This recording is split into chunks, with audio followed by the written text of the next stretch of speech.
IPL പ്രഡിക്ഷനുകൾക്ക് വിരാമം. അങ്ങനെ play off സാധ്യതകൾ ശക്തമായി ഉറപ്പിച്ചുകൊണ്ട് മുംബൈ ഇന്ത്യൻസ് പ്ലേ ഓഫിലേക്ക് കടന്നിരിക്കുകയാണ്. ഇതോടുകൂടി 4 ടീമുകൾ പോയിന്റ് പട്ടികയിൽ പ്ലേ ഓഫ് ഉറപ്പിച്ചു.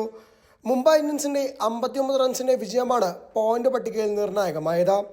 ടോസ് നഷ്ടപ്പെട്ട് ആദ്യം ബാറ്റ് ചെയ്യാനിറങ്ങിയ മുംബൈ ഇന്ത്യൻസ് 150 റൺസാണ് നേടിയത്. അവസാന ഓവറുകളിലേക്ക് തകർത്തടിച്ച നമൻതിറും സൂര്യകുമാർ യാദവും ചേർന്നാണ് മുംബൈയെ 160 കടത്തിയത്. 43 പന്തിൽ 73 റൺസ് നേടി സൂര്യകുമാർ യാദവും 8 പന്തിൽ 24 റൺസ് നേടി നമൻതിറും 27 റൺസ് നേടിയ തിലക് വർമ്മയും ചേർന്നാണ് മികച്ച ടോട്ടൽ സമ്മാനിച്ചത്. ഡൽഹി ബോളർമാരിൽ 2 വിക്കറ്റ് നേടിയ മുകേഷ് കുമാറും ഓരോ വിക്കറ്റ് വീതം നേടിയ ചമീറയും മുസ്തഫീസുർ റഹ്മാനും കുൽദീപ് യാദവും മികച്ച പ്രകടനം കാഴ്ചവെച്ചു. അക്സർ പട്ടേൽ ഇല്ലാത്ത സാഹചര്യത്തിൽ ഫാഫ് ഡു പ്ലസിയാണ് ടീമിനെ നയിച്ചത്. അക്സർ ഇല്ലാത്തത് ടീമിന് വലിയ തിരിച്ചടിയായി. എന്നാൽ മറുപടി ബാറ്റിംഗിൽ തുടക്കം മുതൽ ആക്രമിച്ച് കളിച്ചത് മുംബൈ ഇന്ത്യൻസ് ആയിരുന്നു.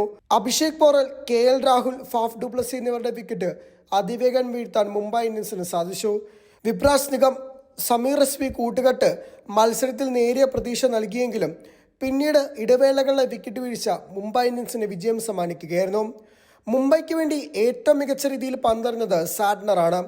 4 ഓവറിൽ 11 റൺസ് മാത്രം വിട്ടുകൊടുത്ത് 3 വിക്കറ്റുകളാണ് സാഡ്നർ സ്വന്തമാക്കിയത്. 3.2 ഓവറിൽ 12 റൺസ് വഴങ്ങി 3 വിക്കറ്റ് നേടിയ ബുംറയും മികച്ച പ്രകടനം കാഴ്ചവെച്ചു.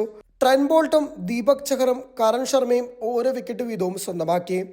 മത്സരത്തിൽ ആരാധകരെ ആവേശം കൊള്ളിച്ചത് മിച്ചൽ സാഡ്നർ തന്നെയായിരുന്നു. മത്സരത്തിൽ ഏറെ വഴിത്തിരിവായ ബോളിംഗും സാഡ്നറിന് തന്നെ. മത്സരത്തിന്റെ 15ാം ഓവറാണ് ഗെയിമിന്റെ ടേണിംഗ് പോയിന്റ് ആയത്. 2 റൺസ് മാത്രം വഴങ്ങിക്കൊണ്ട് 2 വിക്കറ്റുകളാണ് ആ ഓവറിൽ സാഡ്നർ സ്വന്തമാക്കിയത്. സമീർ റസ്മി, അശുതോഷ് ശർമ്മ എന്നിവരുടെ വിക്കറ്റ് നേടിയതോടുകൂടി മത്സരത്തിൽ മുംബൈ ശക്തമായ ആധിപത്യം ഉറപ്പിച്ച് 59 റൺസിന് വിജയം കൊയ്യുകയായിരുന്നു. പ്ലേ ഓഫിൽ സ്ഥാനം ഉറപ്പിച്ചതോടുകൂടി കാര്യങ്ങൾ ഏകദേശം കൃത്യമായി. ഇനി ഒരു മത്സരം ശേഷിക്കെ 18 പോയിന്റുകൾ നേടാനാണ് മുംബൈ ഇന്ത്യൻസ് ലക്ഷ്യമിടുന്നത്. ശേഷിക്കുന്ന പ്ലേ ഓഫിലെ എല്ലാ ടീമുകൾക്കും 2 മത്സരങ്ങൾ വീതം അവശേഷിക്കുന്നുണ്ട്. 18 പോയിന്റ് എന്നത് എത്രത്തോളം പ്രാവർത്തികമാകുമെന്ന് തന്നെയാണ് വരും ദിവസങ്ങളിൽ കണ്ടറിയേണ്ടത്. എന്നാൽ ബാക്കിയുള്ള ടീമുകൾക്കെല്ലാം 4 പോയിന്റുകളോളം ലഭിക്കാനുള്ള സാധ്യതകളുമുണ്ട്.